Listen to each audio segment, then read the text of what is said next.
अस्सलाम वालेकुम दोस्तों, तुसी वेख रहे हो मेरा पंजाब टीवी ते मैं तुहाडा मेज़बान मुहम्मद लतीफ़ खरल। दोस्तों सब तो पहले अपने चैनल करो सबसक्राइब ते नाल ही बैल आइकन नूं करो प्रेस ताकि साडी हर नई आने वाली वीडियो दा नोटिफिकेशन सब तो पहले तुहाडे तक पहुँचे। दोस्तों रोज़ाना की निस्बत अज भी तुहाडा वीर तुहाडे वास्ते एक कमाई की वीडियो लैके हाज़र होया है। उम्मीद करांगे कि तुहानूं ये वीडियो पसंद आवेगी ते रोज़ाना की निस्बत कैमरामैन नूं रिक्वेस्ट करने कि थोड़ा कैमरा नज़दीक करन ते माई दिखान तसल्ली नाल है। मुकम्मल इसका पुट्ठा देखो जी।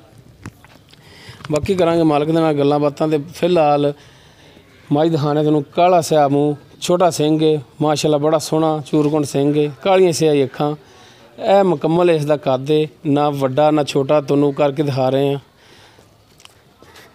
यह देखो जी माशाल्लाह बड़े सोहना थान है ते मुठ भर थान है, पूरियां विरलां ते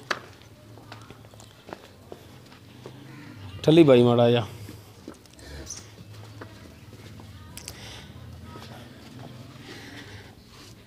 यह देखो जी हर एक चीज़ तुहानूं तसल्ली नाल दिखा रहे हैं जी। यह माड़ा यार पूछ फनी है डॉक्टर साहब, जो चीज़ तुहाडे सामने नज़र आंदे पिछे इसके कट्टी है, कट्टी ना भाई? हाँ जी कट्टी, तुहानूं वो भी दिखावांगे। फिलहाल आपां कर लीए तसल्लियां इहदे थणां दियां। ये भाई एक थान थोड़ा जिहा वड्डा लगदा पिया, कोई रोला नहीं किसी किस्म दा। पिछला थाना जिहड़ा एक ना बहनी वाला बच्चा चुंगदा वो कोई रोला नहीं, उधार खड़ी होवेगी और कोई रोला नहीं। अच्छा बच्चा चुंगण नाल 16 ने यार अरे ना कुछ ना आखी।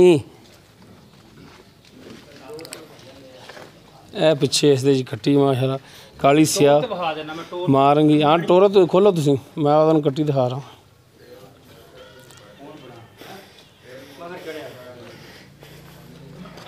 कोई टुरन दे विच इहदे कोई मसला नहीं है।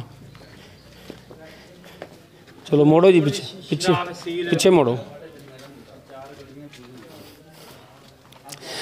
बाकी करांगे मालक दे नाल गल्लां बातां। किन्नवां सूआ है, किन्ने दिन होए न सूई नूं ते दुध दी की सूरत हाल है। आओ बाई जी इधर।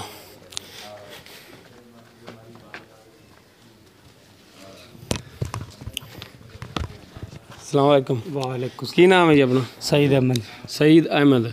अच्छा भाई सईद ये दसो सब तो पहले कि किन्नवां सूआ सूई है? पहला सूई। पहला सूई जी। किन्ने दिन हो गए सूई नूं? आज चौथा दिन है सूई, 3 दिन होगा, चौथा दिन है आज चौथा दिन है। ते दुध की सूरत हाल है की कंडीशन? दुध मगरले थान अगले कट्टी नूं पिया के दोवें। अच्छा मगरले जोड़ी का जिहड़ा 7 किलो दुध है, 2 टाइम का? 2 टाइम का मगरले थाना का, पिछले 2 थाना का? 2 थाना का।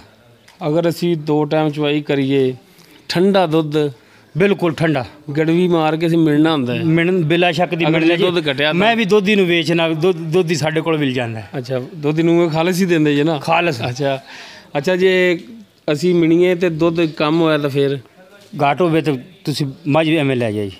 पक्की गल एवें लै जानी असी? लै जाओ जी बिला शक। अच्छा हुण इहदा मुनासिब जिहड़ा रेट है वो भी दसो, प्यार मुहब्बत वाला, क्योंकि झोटी दा माड़ा दिखाया जे कद वेख लो वजूद वेख लो उस दे मुताबिक इहदा रेट जिहड़ा ना ਇਹਦਾ 190 जी। 1,90,000 जी। अच्छा ਇਹਦੇ ਵਿੱਚ ਹੁਣ ਸਾਡੇ ਨਾਲ ਕਿੰਨੀ ਕੁ ਪਿਆਰ ਮੁਹੱਬਤ ਕਰੋਗੇ? ਪਿਆਰ ਮੁਹੱਬਤ ਇਹ ਕੋਈ 500,000 ਵਾਲੀ ਗੱਲ ਹੀ ਹੈ। ਅੱਛਾ 500,000 ਵਾਲੀ ਕੋ ਵੱਧ ਕਰਨੀ ਪਵੇ? ਨਹੀਂ ਵਪਾਰੀ ਮੈਨੂੰ ਪੈਸੇ ਇੱਥੇ ਵੀ ਲਾਈ ਜਾਂਦੇ ਨੇ ਇਹਨਾਂ ਦੇ। ਅੱਛਾ ਕੋਈ ਕਰੋਗੇ ਤਾਂ ਹੈ ਕੋਈ ਸਾਡੇ ਨਾਲ ਕੋਈ ਆਇਆਂ ਦਾ ਖਿਆਲ ਤਾਂ ਕਰੋਗੇ? ਕਰਾਂਗੇ ਪਿਆਰ ਮੁਹੱਬਤ ਤੁਹਾਡੇ ਨਾਲ ਕਰ ਲਾਂਗੇ। ਲੋ ਦੋਸਤੋ ਪੈਸੇ 1,90,000 ਡਿਮਾਂਡ ਕਰ ਰਹੇ ਨੇ। 3.5 किलो दुध पिछले 2 थाना एक टाइम का है, 7 किलो 2 टाइम का दुध है। पहला सुबह ज़्यादा होंगे, सुबह थोड़ा जिहा घट होंगे क्योंकि दिन वड्डा है, शामी 4 किलो हो जाएगा। अच्छा टाइम तो टाइम नहीं चोंदे बस के वैसे दिन का साल आके चो लेंदे? नहीं अइयां ना सुबह लेट चुपदियां ने 6 बजे। अच्छा शाम नूं 7 बजे भी चो लैंदे। दोस्तों 1,90,000 डिमांड कर रहे हैं लेकिन कन्फर्म नहीं अपने नाल प्यार मुहब्बत जिहड़ा रेट दे विच करनगे। दोस्तों उम्मीद करांगे कि तुहानूं साडी अज दी वीडियो पसंद आवेगी। अगर साडी वीडियो पसंद आवे इहनूं लाइक और शेयर करना ना भुलना, नाल ही अपने कमेंट्स का इजहार भी लाजमी करो। दोस्तों साडा WhatsApp नंबर है 0321 57 29 251। इस दे नाल ही मुहम्मद लतीफ़ खरल नूं देवो इजाज़त। मिलने अगली वीडियो ते। अल्लाह हाफ़िज़।